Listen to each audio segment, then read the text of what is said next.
എൻ്റെ എല്ലാ പ്രിയ കൂട്ടുകാർക്കും ഫുഡ് നോട്ട്സിൻ്റെ പുതിയൊരു എപ്പിസോഡിലേക്ക് വളരെ സ്നേഹത്തോടുകൂടെ സ്വാഗതം. കണ്ടപ്പോഴേ ഒരു ഓണസദ്യ പോലെ തന്നെ ഉണ്ടല്ലോ അല്ലേ? അപ്പോൾ ഈ ഓണത്തിനുള്ള വേറൊരു സ്പെഷ്യൽ റെസിപ്പിയാണ് ഇന്ന് കൂട്ടുകറി. അപ്പം ഇത് ഞാൻ കോട്ടയം സൈഡിലോട്ടൊക്കെ ചെയ്യുന്നതാണ് ഞാൻ കാണിക്കുന്നത്. ഞാൻ മനസ്സിലാക്കുന്നത് ഓരോ ദേശത്തേക്കും അതിൻ്റേതായിട്ടുള്ള പ്രത്യേകതകളുണ്ടെന്നാണ്. എനിക്ക് എല്ലാ ദേശത്തെയും കറികൾ അറിയില്ല. നിങ്ങളുടെ കമൻസ് ഒക്കെ ഇടണം, അത് എൻകറേജിങ് ആണ്. അപ്പം ഞാൻ ഈ കൂട്ടുകറിക്കകത്ത് ചേർക്കുന്നത് കറുത്ത കടലയില്ലേ, അത് വെള്ളത്തിലൊരു 5-6 മണിക്കൂർ നന്നായിട്ട് കുതിർത്ത് വെച്ചതാണ്. പിന്നെ കായ, പിന്നെ ഇതിന് വേണ്ടുന്ന നാളികേരം, ചേന, മത്തങ്ങ, കുമ്പളങ്ങ, വറ്റൽമുളക്, ഇഷ്ടമുള്ള വെജിറ്റബിൾ ഇച്ചിരി കൂടുതൽ ഇഷ്ടമില്ലാത്ത കുറച്ചുകൂടി വെച്ചിരിക്കുകയാണ്. എങ്കിലും ഏറെക്കുറെ എല്ലാം ഒരുപോലെയാണത് എടുക്കേണ്ടത്. ഇതിനൊരു സ്പെഷ്യൽ മസാലയുണ്ട്, അതൊന്ന് ശരിയാക്കണം. തേങ്ങ വറുത്തെടുക്കണം. ഇങ്ങനെ ചില്ലറ പരിപാടികളുണ്ടെങ്കിലും വളരെ എളുപ്പത്തിൽ ചെയ്യാവുന്ന ഒരു കറിയാണിത്. അതെങ്ങനെയാണ് ചെയ്യുന്നതെന്ന് ഇന്ന് നമുക്കൊന്ന് നോക്കാം. അപ്പോൾ ഇതൊന്ന് പ്രഷർ കുക്ക് ചെയ്യാം എളുപ്പത്തിന് വേണ്ടിയിട്ട്. കടല ഇട്ടു, പിന്നെ ചേന ഇട്ടു, മത്തങ്ങ, കായ. ഈ കായ വെള്ളത്തിലോട്ട് അരിയണം കേട്ടോ, അല്ലെങ്കിൽ അത് കറുത്ത് ഇരിക്കുമേ. കുമ്പളങ്ങ, കറിവേപ്പില, 1 ടീസ്പൂൺ ഉപ്പിട്ടു, ഒരു 1/2 ടീസ്പൂൺ മഞ്ഞൾ പൊടി, ഒരു 1/2 ടീസ്പൂൺ കായം, 1 ടീസ്പൂൺ മുളക് പൊടി. അപ്പോൾ കടലയൊക്കെ ഒന്ന് വേകാനായിട്ട് നമുക്ക് ഒരല്പം വെള്ളം. ഈ കൂട്ടുകറിക്ക് ഒരുപാട് വെള്ളം വേണ്ട. അപ്പം ഇനി ഇത് നമുക്കൊന്ന് കുക്ക് ചെയ്യാം. അപ്പോൾ ഇത് നമുക്ക് ഇപ്പോൾ കടല വേകാനുള്ള ഒരത്യാവശ്യം വെള്ളം വെച്ചതിന് ശേഷം നമുക്കിത് ഒന്ന് വേവിക്കാം. ആ കടല വേകുന്നവരെ ഒരു 4-5 അല്ലെങ്കിൽ 6 വിസിലൊക്കെ വേണ്ടി വരും. ഏതായാലും കടല നന്നായിട്ട് വേകണം, ചേന നന്നായിട്ട് വേകണം, അതാണ്. അപ്പോൾ ബാക്കിയെല്ലാം അതിനോടുകൂടെ വെന്തിരിക്കും. അപ്പോൾ അതവിടെ ഇരിക്കട്ടെ. അതിനകത്തൊരു കാര്യം ഇടാൻ ഞാൻ മറന്നുപോയി.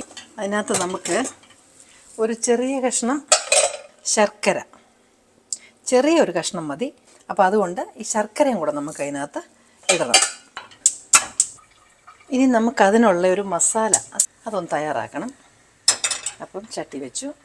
ചട്ടി ചൂടാകുന്നുണ്ടേ ഒരല്പം നെയ്യ് ഒഴിക്കണം. ശരിക്കും ഈ കറിക്കൊക്കെ ടേസ്റ്റ് വരാനുള്ള കാരണം മനസ്സിലായില്ലേ? ഇങ്ങനെയൊക്കെ ഓരോന്ന് പഴമക്കാർ ആ രുചിക്കൂട്ടിൽ ചേർക്കുന്നത് കൊണ്ടാണ്. അത് ചൂടാകുന്നുണ്ട്. 1 ടീസ്പൂൺ ജീരകമിട്ടു. അത് പൊട്ടുന്ന ഉടനെ തന്നെ നമുക്ക്, ഞാൻ ഇതിന് വേണ്ടിയിട്ട് ഒരു 1.5 ടീസ്പൂൺ കുരുമുളകാണ് എടുത്തിരിക്കുന്നത്.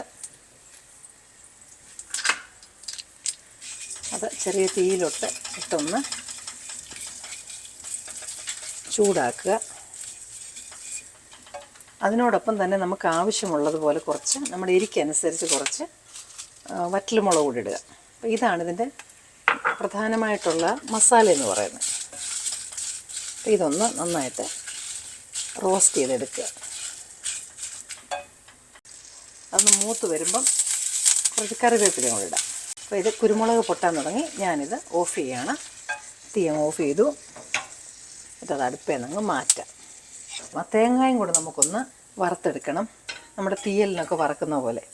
അപ്പം ഇങ്ങേ സൈഡിൽ ഇതിങ്ങനെ റെഡി ആയിക്കൊണ്ടിരിക്കുകയാണ്. നമ്മുടെ കൂട്ടുകറിക്കുള്ള വെജിറ്റബിൾ എല്ലാം കൂടെ റെഡി ആയിക്കൊണ്ടിരിക്കുന്നു. ഈ മസാല ഇങ്ങേപ്പുറത്ത് റെഡിയാണ്. അപ്പം ആദ്യത്തെ ഒരു വിസിൽ വന്നു കഴിഞ്ഞാൽ പിന്നെ നമ്മളൊന്ന് തീ കുറച്ച് വയ്ക്കണം. ആ പാൻ ചൂടാകുമ്പം വീണ്ടും ഒരല്പം നെയ്യ് ഒഴിച്ചു കൊടുക്കണം നമുക്ക്. അത് ചൂടാകുന്നുണ്ടെങ്കിൽ നമുക്ക് ഇച്ചിരി ഉഴുന്ന് പരിപ്പിട്ട് അതൊന്ന് വറുത്തെടുക്കണം. അത് തേങ്ങ ഇടുന്നതിന് മുമ്പ് ഒരല്പം, ഒരു 1/4 ടീസ്പൂൺ ജീരകം കൂടി ഇടണം. അതിനുശേഷം ഇപ്പം ബ്രൗൺ കളറായിട്ടുണ്ട്. നമുക്ക് ഈ തേങ്ങ അതിനകത്തേക്ക് ഇടാം. എന്നിട്ട് ഇത് ഇളക്കി ഈ തേങ്ങ ഒരുപോലെ നമുക്ക് മൂപ്പിച്ചെടുക്കണം. തേങ്ങ ചിരണ്ടി എടുക്കുമ്പോൾ ഉണ്ടല്ലോ, അത് ഒരുപോലെ ചിരണ്ടാൻ ശ്രദ്ധിക്കണം, ഇല്ലെങ്കിൽ പലതായിട്ടത് മൂക്കത്തുള്ളൂ. ഇത് ഒരുപോലെ വേകാനായിട്ട് നമ്മളിങ്ങനെ ഒന്ന് ഇളക്കി കൊടുത്തുകൊണ്ടേ ഇരിക്കണം. ഒരു സൈഡ് തന്നെ കിടന്നാൽ ആ സൈഡങ്ങ് കരിഞ്ഞു പോകും. ഇതിപ്പം 5 വിസിൽ കഴിഞ്ഞു. ഞാൻ ഇനി ഇത് ഓഫ് ചെയ്തിടാൻ പോവാണ്. ഇത് ഗോൾഡൻ ബ്രൗണായി. ചിലരിതോട് ഒരുപാട് ഡാർക്കാക്കും, പക്ഷേ എനിക്കതൊരു കരിഞ്ഞു പോകുന്നുള്ളൊരു ഫീലിംഗാണ്. അതുകൊണ്ട് ഞാൻ ഈ ഗോൾഡൻ ബ്രൗൺ ആകുമ്പം നിർത്തും. അടുപ്പിൽ നിന്നും അത് മാറ്റണം, ഇല്ലെങ്കിൽ പിന്നെയും ഇരുന്ന് അത് മൂത്തു പോകും. അതുകൊണ്ട് അടുപ്പിൽ നിന്ന് മാറ്റിയതിന് ശേഷം അതൊന്നുകൂടെ ഒന്ന് ഇളക്കിക്കൊണ്ട് നിൽക്കുക. ഈ മസാല നമ്മൾ തണുത്തിട്ടുണ്ട്, അതൊന്ന് പൊടിച്ചെടുക്കണം. അപ്പോൾ അത് നന്നായിട്ടൊന്ന് പൊടിയാനായിട്ട്, ഒന്ന് അരഞ്ഞ് കിട്ടാനായിട്ട് അതിനോടൊപ്പം നമ്മളിപ്പം വറുത്ത് വെച്ച 1 സ്പൂൺ തേങ്ങ, മറ്റേത് കുറച്ചല്ലേ ഉള്ളൂ മസാല, അതുകൊണ്ട് ഇതിനോടുകൂടെ ചേർത്ത് ഒരു 1/2 ടീസ്പൂൺ ഉപ്പും കൂടെ ചേർത്ത് വെള്ളം ചേർക്കാതെ അരച്ചെടുക്കാം. അത് ആദ്യം വിപ്പിലൊന്ന് അടിച്ചെടുത്ത് നന്നായിട്ട് പൊടിച്ചെടുത്താൽ മതി.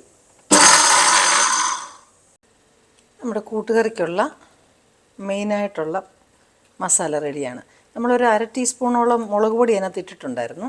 ഇത് ഫുള്ളിടാതെ നമ്മുടെ എരി അനുസരിച്ച് നമുക്ക് അഡ്ജസ്റ്റ് ചെയ്ത് ഇടാവുന്നതാണ്. നമ്മുടെ 2 മസാലയും റെഡിയാണ്. ഇതിൻ്റെ ഗ്യാസെല്ലാം പോയി വെള്ളമൊക്കെ പറ്റി നല്ല കറക്റ്റായിട്ട് വന്നിട്ടുണ്ട്. പിന്നെ ഇത് ഇച്ചിരി കുഴഞ്ഞു പോയാലൊന്നും ഒരു കുഴപ്പവുമില്ല. അതുകൊണ്ട് കടല വെന്തോന്നുള്ളതാണ് നമ്മുടെ വിഷയം. കടല നന്നായിട്ട് വെന്തിട്ടുണ്ട്. അതിൻ്റെ പരുവത്തിന് വെജിറ്റബിളെല്ലാം നന്നായിട്ട് വെന്ത് വന്നിട്ടുണ്ട്. അപ്പോൾ ഇതിലേക്ക് നമുക്കിനി ആ മസാല ആഡ് ചെയ്യാം. ഈ മസാല ചേർത്തില്ലെങ്കിലും അവിടെയും ഇവിടെ ഇരിക്കുന്ന, അതായത് ഇത് ഈ പ്രഷർ കുക്കറിനകത്ത് വെന്ത വെജിറ്റബിൾ, മിക്സിക്കകത്തിരിക്കുന്ന കുരുമുളകിൻ്റെ മസാല, അതുപോലെ തന്നെ ചീനച്ചട്ടിക്കകത്തിരിക്കുന്ന നാളികേരം വറുത്തത്, ഇതെല്ലാം കൂടെ കൂട്ടുകറിയുടെ കറക്റ്റായിട്ട് സ്മെല്ല് വരുന്നുണ്ട്. ഈ മസാല ആദ്യം ഇടാം. ഉപ്പൊക്കെ നോക്കാം ഈ സമയത്ത്. ആ മസാല ഞാൻ നമ്മുടെ എരി അനുസരിച്ച് മാത്രം ഇട്ടാൽ മതി.